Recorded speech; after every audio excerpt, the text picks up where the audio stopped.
परमेश्वर के समक्ष जब आदम और हव्वा के दोनों पुत्र भेंट लाते हैं और उस प्रथम भेंट में ही परमेश्वर अपनी पसंद और नापसंद को प्रकट कर देता है।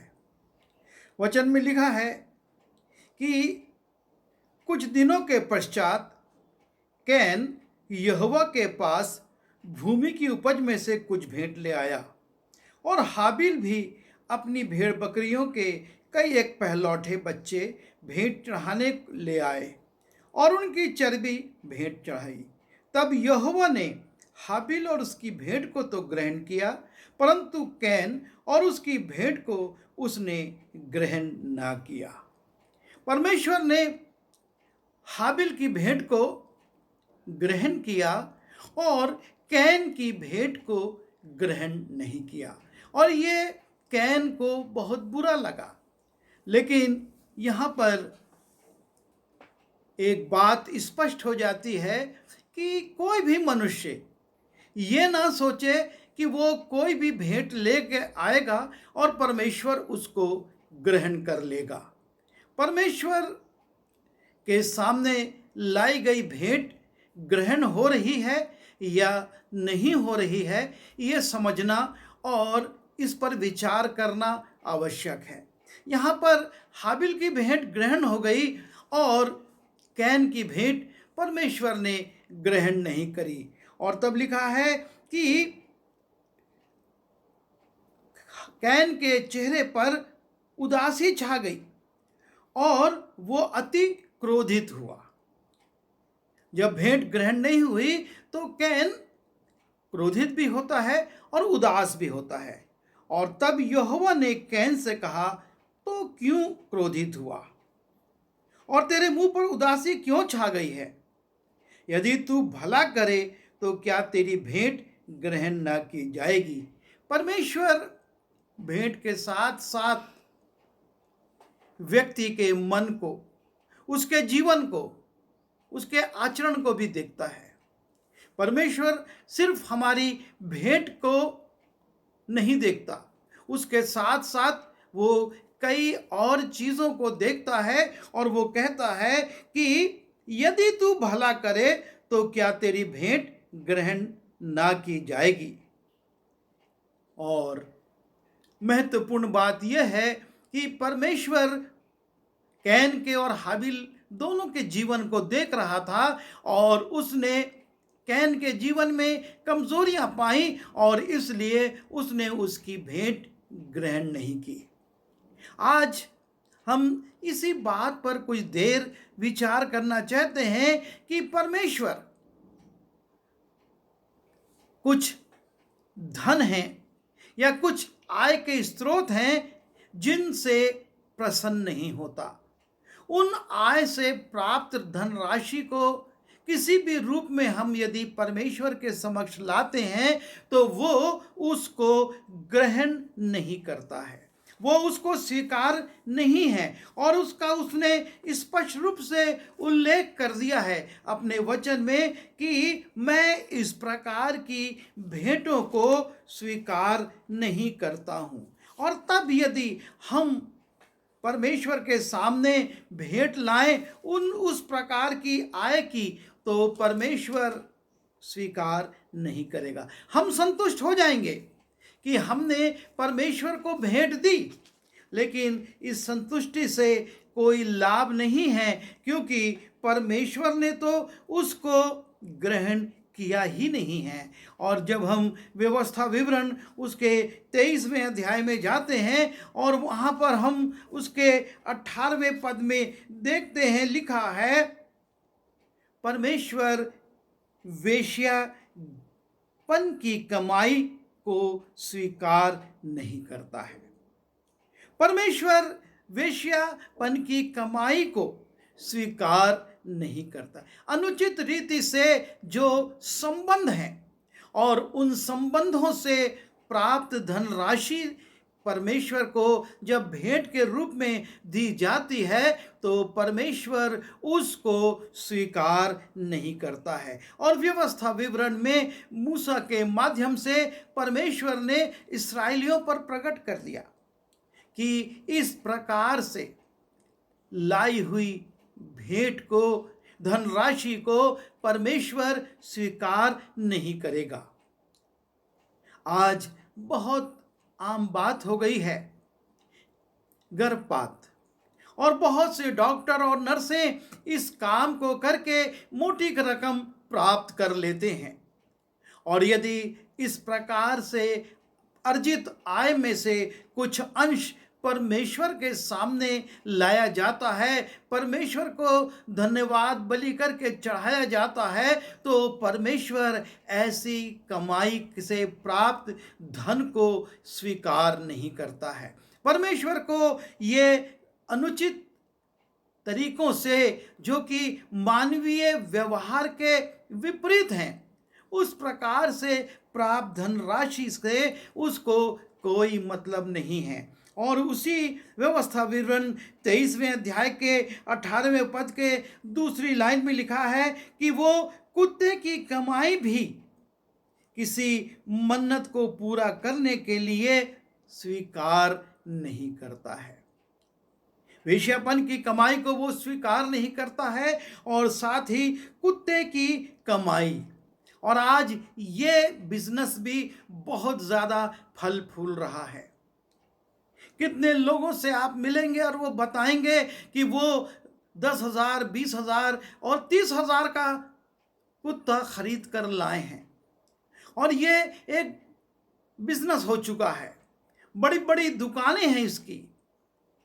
शहरों में लोग इस व्यापार को बड़ा फलता फूलता देख रहे हैं, लेकिन इस व्यापार को परमेश्वर पसंद नहीं करता है, और इससे अर्जित आय को परमेश्वर किसी भी रूप में स्वीकार नहीं करता है। जब उसको इस प्रकार की आय से नवाजा जाता है, उसके सामने लाया जाता है, परमेश्वर उसको स्वीकार नहीं करता है। देने वाला सोचता है कि हमने तो परमेश्वर का अंश निकाला, लेकिन ऐसे अंश से परमेश्वर को घृणा है। जब हम भजन संहिता उसके 15वें अध्याय में जाते हैं, वहां पर एक प्रश्न है, हे परमेश्वर, तेरे तंबू में कौन रहेगा? तेरे पवित्र पर्वत पर कौन बसने पाएगा? और बहुत सी बातों का उल्लेख है कि कौन लोग परमेश्वर के तंबू में जा सकते हैं और कौन उसके पवित्र पर्वत पर बस पाएंगे, अर्थात परमेश्वर के साथ कौन रह पाएगा। और तब भजन 15 के 5वें पद में और उसकी पहली लाइन में लिखा है, जो अपना रुपया ब्याज पर नहीं देता। परमेश्वर ये नहीं चाहता है कि हम ब्याज का धंधा भी करें, ब्याज के द्वारा भी हम लोगों को पैसा दे देकर धनराशि जमा करें, और उसका एक अंश यदि हम परमेश्वर के पास लाएंगे तो ये हमारे हित में नहीं होगा। हम सोचें कि हम इस राशि से परमेश्वर को भेंट करके प्रसन्न कर लेंगे। लिखा है, जो अपना रुपया ब्याज पर नहीं देता। परमेश्वर ये नहीं चाहता है कि आप और मैं ब्याज पर कार्य करें, ब्याज का धंधा करें, और इसलिए वो इस बात का भी इनकार करता है कि उसके तंबू में या उसके पर्वत में ऐसे व्यक्ति नहीं रह पाएंगे। परमेश्वर ने कहा है कि वो इस प्रकार की धनराशि को स्वीकार नहीं करेगा। और जब हम व्यवस्था विवरण उसके 23वें अध्याय के 19वें पद में जाते हैं, वहां पर परमेश्वर मूसा को आज्ञा दे रहा है, अपने किसी भाई को ब्याज पर ऋण ना देना। चाहे रुपया हो, चाहे भोजन वस्तु हो, चाहे कोई वस्तु हो, जो ब्याज पर दी जाती है उसे ब्याज ना पर ना देना परमेश्वर नहीं चाहता है, और वो स्पष्ट कर देता है। भजन में तो लिखा ही है, लेकिन व्यवस्था विवरण में इस आज्ञा का उल्लेख है कि हमको ब्याज पर रुपया नहीं देना। और चौथी बात, जो निर्दोष की हानि करने के लिए घूस नहीं लेता। परमेश्वर ये नहीं चाहता है कि हम घूस लें। ये गलत तरीके से की गई कमाई परमेश्वर को स्वीकार नहीं है। परमेश्वर ये नहीं चाहता है कि हम घूस लें। और जब यूहन्ना बपतिस्मा देने वाले के पास सिपाही आते हैं और उससे पूछते हैं कि हम क्या करें, हम नैतिक जीवन में किस प्रकार का जीवन व्यतीत करें, तो यूहन्ना उनसे कहता है, लूका उसके 3 अध्याय में जब हम जाते हैं और जब हम उसके 19वें पद को देखते हैं, और वहाँ पर हम देखते हैं कि किस प्रकार से वो स्पष्ट कर देता है कि तुम इस प्रकार की धनराशि को स्वीकार मत करना, तुम इस प्रकार की धनराशि को अपने लिए मत लेना। लोग बपतिस्मा लेने आ रहे हैं, उसके पास पूछ रहे हैं और पूछते हैं, और महसूल लेने वाले भी बपतिस्मा लेने आए और उससे पूछा, हे गुरु हम क्या करें? और तब लिखा है, उसने उनसे कहा, जो तुम्हारे लिए ठहराया गया है उससे अधिक ना लेना।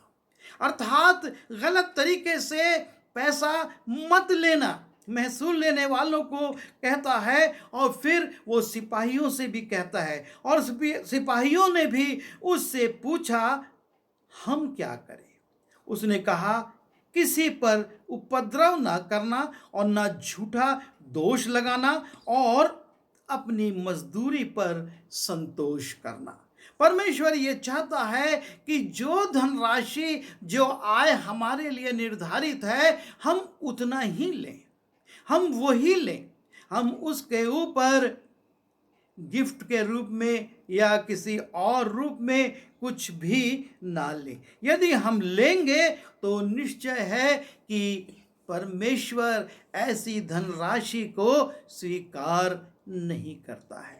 जब हम लय व्यवस्था उसके 17वें अध्याय के 7वें पद को देखते हैं, वहाँ पर एक और आय है, और बड़ी स्पष्टता के साथ परमेश्वर यहाँ पर कहता है कि और वे जो बकरों के पूजक, और वे जो बकरों के पूजक होकर व्यभिचार करते हैं, वे फिर अपने बलि पशु को उनके लिए बलिदान ना करें। परमेश्वर ऐसे पूजकों को जो संसारिक कृतियों की पूजा करते, संसारिक पशुओं की पूजा करते, सृष्टिकर्ता को छोड़कर सृष्टि की आराधना करते हैं, उन आयों से भी परमेश्वर प्रसन्न नहीं होता। लेकिन परमेश्वर कहता है कि पहला तीमुथियुस उसके 6वें अध्याय के 5वें पद में जब हम जाते हैं, और वहाँ पर परमेश्वर ने तीमुथियुस को पौलुस के माध्यम से जो आज्ञा दी, लिखा है, पर संतोष सहित भक्ति बड़ी कमाई है।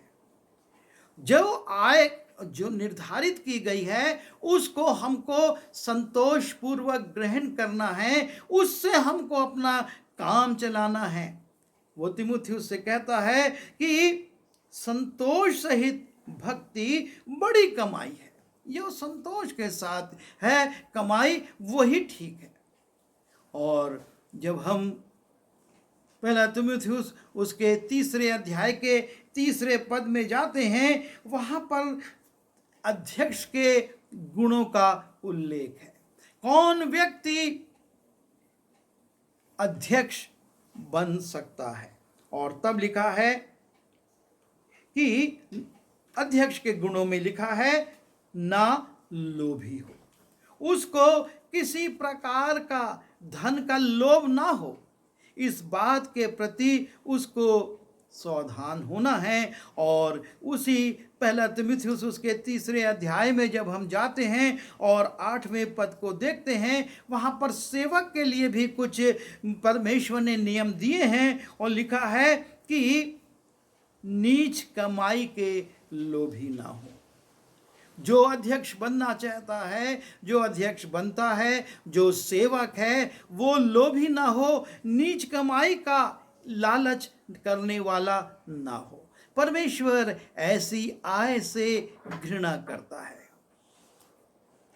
जब हम याकूब की पुस्तक में जाते हैं और उसके 5वें अध्याय को पढ़ते हैं, वहां पर परमेश्वर का दास याकूब एक बात को समझा रहा है और वो कहता है कि जिन मजदूरों ने तुम्हारे खेत काटे, उनकी वो मजदूरी जो तुमने धोखा देकर रख ली है चिल्ला रही है, और लवने वालों की दुहाई सेनाओं के प्रभु के कानों तक पहुंच गई है।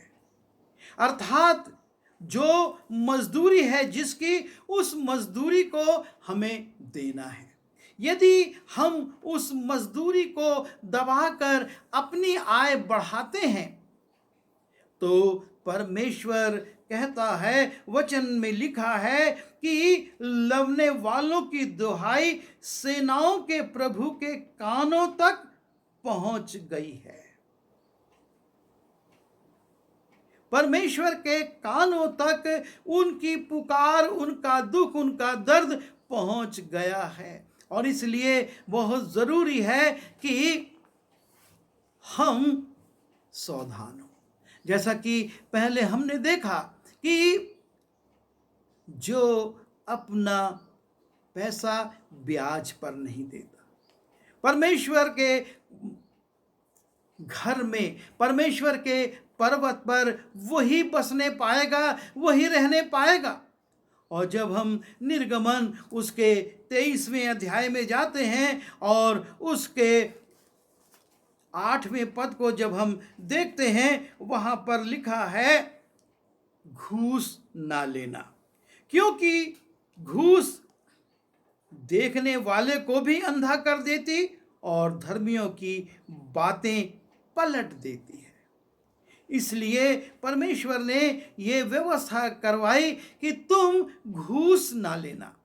और घूस लेकर आय बढ़ाकर जब हम सोचते हैं कि इसके द्वारा हम परमेश्वर की महिमा करेंगे, हम परमेश्वर का भवन बनाएंगे, हम परमेश्वर के भवन में अच्छी अच्छी भेंटें लाएंगे, परमेश्वर ना उस भवन को ग्रहण करता है और न उन भेंटों को ग्रहण करता है। जब नीति वचन उसके 15वें अध्याय के 27वें पद को हम देखते हैं, लिखा है, लालची अपने घराने को दुख देता है, परंतु घूस से घृणा करने वाला जीवित रहता है। जो लोग इस घूस की कमाई से घृणा करते हैं, उनको परमेश्वर जीवन देता है। जब नीति वचन उसके 21वें अध्याय के 4 पद को हम देखते हैं, वहां पर हम पाते हैं कि दुष्टों की खेती से भी परमेश्वर को घृणा है। और इसका उदाहरण हमने कैन के जीवन में देख लिया। कैन अपनी खेती की उपज को लेकर आता है। ये पहली भेंटें हैं जो परमेश्वर के सामने लाई जा रही हैं, और कैन बड़ा खुश है कि मैं परमेश्वर को भेंट देने जा रहा हूं। लेकिन परमेश्वर उसकी भेंट नहीं ग्रहण करता, क्योंकि परमेश्वर को दुष्टों की खेती से घृणा है। और परमेश्वर ने कैन पर स्पष्ट किया, यदि तू भला करे तो तेरी भेंट भी ग्रहण की जाएगी, और यदि भला ना करे तो परमेश्वर उसे ग्रहण नहीं करेगा। जब हम लूका में जाते हैं, उसके 19वें अध्याय के 8वें पद में हम देखते हैं एक बड़ा जाना पहचाना पात्र है, और ये पात्र है जक्कई। और लिखा हुआ है कि वो जक्कई जो है वो चुंगी लेने वाला था। और जब वो चुंगी लेने वाला जक्कई परमेश्वर से मुलाकात करता, अर्थात प्रभु यीशु से मुलाकात करता है, और यीशु उसके घर जा रहा है, और तब जक्कई ने खड़े होकर प्रभु से कहा। लूका 19 के 8 में लिखा है, जक्कई ने खड़े होकर प्रभु से कहा, हे प्रभु, देख, मैं अपनी आधी संपत्ति कंगालों को देता हूं, और यदि किसी का कुछ भी अन्याय करके ले लिया है तो उसे चौगुना फेर देता हूं। जक्कई उस गलत आय को, उस गलत आमदनी को अस्वीकार करना शुरू करता है। कहता है कि मैं अपनी आधी संपत्ति, क्योंकि उस समय चुंगी लेने वाले बड़े नीच दृष्टि से, उनको लोग नीच समझते थे, क्योंकि वो रोम सरकार के लिए सिर्फ चुंगी नहीं लेते थे, लेकिन जो राशि ठहराई जाती थी उससे दुगना तिगना ले लेते थे। और मजबूरी में व्यापारियों को या सामान लाने वालों को उस चुंगी के रूप में वो पैसा देना पड़ता था। वो मजबूर थे, उनको वो राशि पटाना पड़ती थी, और जक्कई के पास भी शायद इस प्रकार की राशि जमा थी, क्योंकि वो उनका सरदार था, चुंगी लेने वालों का वो सरदार था और बहुत धनी था। उसके विषय में लिखा है उसके पास बहुत पैसा हो गया था। और तब जक्कई जब प्रभु के पास आता है, अर्थात उसके जीवन में ये प्रकट होता है कि मुझको परमेश्वर के सामने खड़ा होना है। पर प्रभु यीशु मसीह मेरे घर जा रहे हैं, और वो जब इस संपत्ति को देखेंगे, जब मेरे पैसों को और मेरे ठाट बाट को देखेंगे, वो क्या कहेंगे, क्या पूछेंगे। और उसके पहले वो कहता है, मैं अपनी आधी संपत्ति कंगालों को बांटता हूँ, निर्धनों को देता हूँ, और जिससे भी अन्याय करके ले लिया उसको चौगुना फेरता हूँ। और तब जबकि अनुचित आय हटा दी जाती है, अनुचित कमाई से वो अपने आप को अलग कर लेता है, उसकी उद्घोषणा कर देता है, तब यीशु ने उससे कहा, आज इस घर में उद्धार आया है। परमेश्वर ने उसके लिए उद्घोषणा करवा दी। परमेश्वर पुत्र कहता है, आज इस घर में उद्धार आया है। और हम सब की मंजिल एक ही है, हम चाहते हैं कि हम उद्धार को प्राप्त करें, परमेश्वर को प्रसन्न करें, क्योंकि यीशु मसीह जब प्रसन्न हो गया, उसने कहा, ये खोए हुओं को मैं ढूंढने आया हूं। और जक्कई भी इब्राहिम का एक पुत्र है, और इसलिए आज जब उसने अपनी गलती को मान लिया और उस गलत कमाई को अलग कर दिया, इस घर में उद्धार आया है। बहुत सी गलतियां हमारे जीवन में होती हैं, हम कई बातों को नहीं समझते और नहीं जानते हुए उन बातों को स्वीकार कर लेते हैं। हमारे घर में इस प्रकार की बहुत सी धनराशियां जमा हो गई हैं जो कि उचित तरीके से नहीं हैं, और अशुद्ध कमाई को परमेश्वर स्वीकार नहीं करता है। यह अशुद्ध कमाई हमारे जीवन को अशुद्ध कर देती है, हमारे बोलचाल को अशुद्ध कर देती है, हमारे आचरण को अशुद्ध कर देती है, क्योंकि हम नहीं बोलते, हमारा पैसा बोलने लगता है, हमारा धन बोलने लगता है। और इसलिए ये बहुत ज़रूरी है हम जक्कई के समान अपने जीवन का अवलोकन करें और उसको स्वीकारें कि जो भी गलत है उसको मैं आज अपने जीवन से अलग कर। परमेश्वर को उसने देने के लिए नहीं कहा। जक्कई ने ये नहीं कहा कि मैं अपनी आधी कमाई प्रभु यीशु मसीह तेरे काम के लिए देता हूं, या चौगुना लौटाने के लिए कहता है कि मैं उस राशि को तेरे भवन में दूंगा। नहीं, वो कहता है जिससे मैंने ले लिया है गलत तरीके से उसको चौगुना लौटाऊंगा और अपनी धनराशि का 50% निर्धनों को दूंगा। और तब प्रभु यीशु मसीह की उद्घोषणा होती है। हम भी जब अपनी गलती को स्वीकारते, अपनी गलत आय को, परमेश्वर को नहीं लेकिन गलत तरीके से आय को अलग करके उसको इस पृथ्वी पर ही लगा देते हैं, दान कर देते हैं, परमेश्वर हमारे जीवन को स्वीकारता है, क्योंकि हमारी मंजिल यही है। प्रभु हमारे जीवन को स्वीकारे, हम उद्धार में आ जाएं। प्रभु हमारी सहायता करे कि हम अपनी आंखों में देखें कि कौन कौन सी गलत कमाई हमारे जीवन में जमा हो चुकी है, और उसके मोह को त्याग करके हम प्रभु से अपने संबंध ठीक कर लें। प्रार्थना करें, प्रभु जी सहायता करिए कि हम हर गलत आय को अपने जीवन से अलग करें, क्योंकि इस पृथ्वी पर जमा किया धन यहीं रह जाएगा। जो कुछ हम आप खत्ते में जमा करेंगे वही हमारे काम आएगा, और इसलिए प्रभु हम अपने धन से, गलत कमाई से आपको प्रसन्न करने की कोशिश ना करें। हम आपके भवन में ऐसी अशुद्ध धनराशि ना लाएं, लेकिन हम आपको एक पवित्र जीवन सौंपने वाले हों। हमारी आय पवित्र हो, जो आपको स्वीकार हो। विनती यीशु मसीह के नाम से मांगता हूँ, आमीन।